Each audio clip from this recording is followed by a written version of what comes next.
Hello everyone, how are you? I come today with a new tablet to talk to you about. I have here the Picasso XL tab that I've been testing and trying out for a few weeks already. I write a lot about tablets and my own recommendations on my blog. Hint hint, check out doncorgi.com, link in the description, hint hint. And Simbans reached out to me mentioning that they have nice Android tablets for drawing. So I thought, hey, why not? I never used an Android tablet as a drawing tablet, so let's try that out. First of all, I'm very impressed with the contents of the package. On sale, this is a $259 tablet or the regular price of $349. From what I see, they are often on sale on their website, so I will leave a link in the description if you want to take a look. Now, for this price, you receive a tablet that already comes with a screen protector installed, which personally is awesome because I really suck at installing those and it really gives me lots of anxiety doing that. So that's great. Alright, aside from the tablet, it also comes with all the cables necessary to recharge your tablet, including different outlets so you can use it in any country. Then, and the most important part, for me at least, you also get a drawing glove, a pen, and a case. Now, if you've watched or read other reviews from me, you know how important it is for me for a tablet to come with both a drawing glove and a case. Drawing gloves nowadays are really common in most tablet packages, but not so much with the cases. Even if you don't intend to travel around with your tablet, I do find it's very useful to have a case just to keep your tablets in and protect it from dusts or any accidents. Plus, it's one less thing to think about and spend money on. So the case itself is very sturdy and you can use it as a stand as well with two different levels. So far, I've been pretty happy with the tablet and I use it quite frequently on my daily life. But let's talk about specs because I know that's what you want to hear. So this is what I will consider a medium-sized tablet with a screen of 11.6 inches, meaning around 29.5 centimeters, and a resolution of 1366 by 768, which I'll talk about a bit more later on. Now, according to their website, the battery life will last between 5 to 8 hours, but depending on how much you use it, it can honestly last longer than that. As for memory, it has 64 gigabytes of space, so you can install quite a lot of apps on it, with the possibility of adding a micro SD up to 128 gigabytes. RAM-wise, it's 4 gigabytes. And for the cameras, we got two of them, 8 megapixels for the rear one and 5 megapixels for the front one. The tablet runs Android 11 and you can connect it with other screens or devices by using a micro HDMI. Finally, our pen. It's quite small and light and you can even store it in the case of the tablet. It's a PP2 type pen, which is the most common model nowadays with 1024 levels of pressure sensitivity. Unfortunately, it does need batteries to work. However, the tablet already comes with two, one is already installed. Another neat thing about this tablet is that it already comes with Sketchbook installed and ready to use. So if you're not picky about drawing software or if you're just testing the waters, you can start drawing right away. Personally, I think that Sketchbook is a very simple and easy to use app, so it's perfect for sketching or even some more detailed artwork. Now for my own thoughts on this tablet, I will start with the pros. First of all, this tablet has quite a big screen, which makes it very comfortable to draw. I generally like to draw on a medium-sized canvas or screens, so for me it feels really good. So far I've used Sketchbook and Ibis Paint on it, both free software, and they run really well on it, and it's been fun trying out a different software and playing with it. Now, since it's an Android tablet, you can use it for more than drawing. Even though it's made with drawing in mind, you can do every kind of work here, as well as use it for your hobbies or procrastination. I admit I do have a few games in here, but it has done wonders with my Duolingo practice, and I can now write my blog posts from anywhere.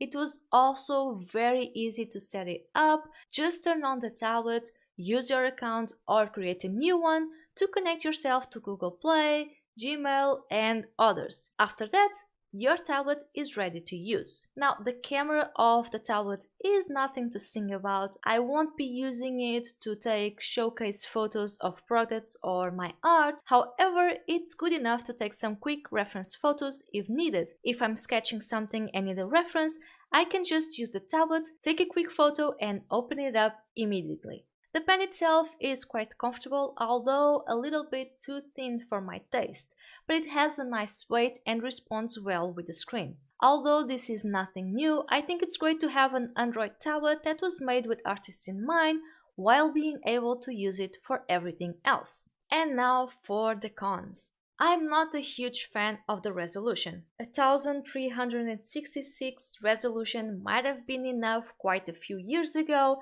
but nowadays it starts to feel low. It's not super terrible, and I've actually been using this tablet quite a lot to watch videos on my free time. However, as you know, I do record a lot of videos of my art, and it could have been a nice device for it. Although there are ways to go around the resolution, it feels a little bit like too much extra work than just using a device with the most recent and general resolution.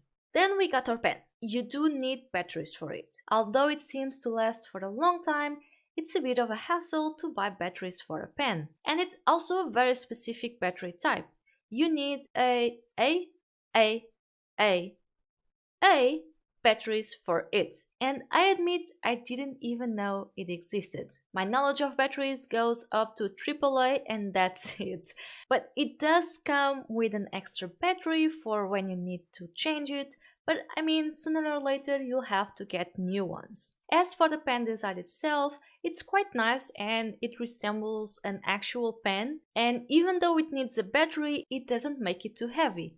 It's actually just the right amount of weight. However, it is a bit too thin. Now, if you're in your prime, that won't be a bother and it will probably feel good in your hands. It holds out just like a regular pen or even the Apple Pencil, which I have the exact same issue with. Personally, this is a bit of a problem because my hands start to ache easily and a lot, depending on how long I draw and the tool I'm using. So this means that closing my hand around most pens will make it painful after some time. For that reason, I always use a grip on both the PicassoTab pen and the Apple Pencil.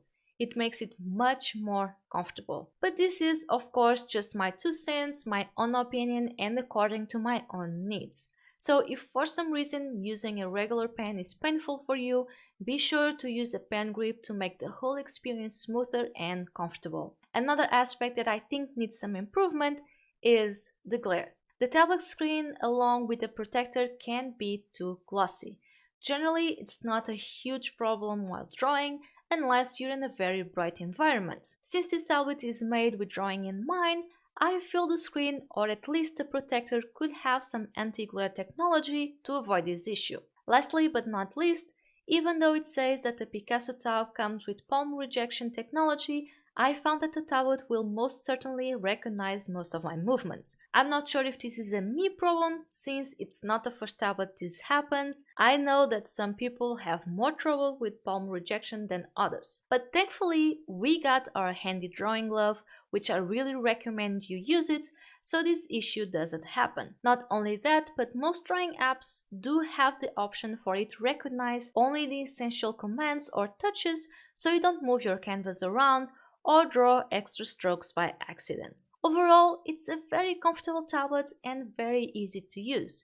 If you're someone who draws with a smartphone, it will probably feel a really good change with a smooth transition. Personally, I use it mostly for sketching when I'm relaxing after a day of work, and I would say I use it as a hobby tablet. I got some drawing software to sketch out random ideas or mindless doodling that might or might not end up in finished illustrations or another device, but also to play some games, write some notes, and watch videos.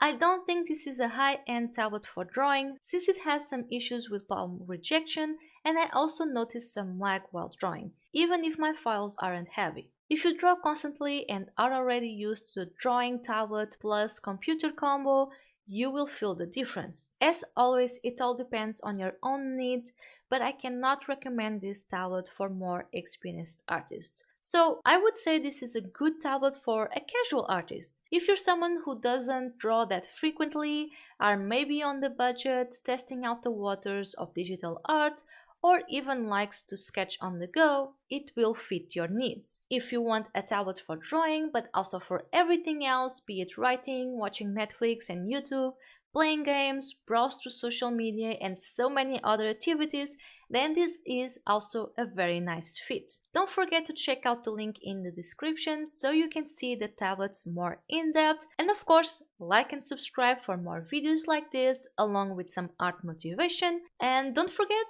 keep on drawing!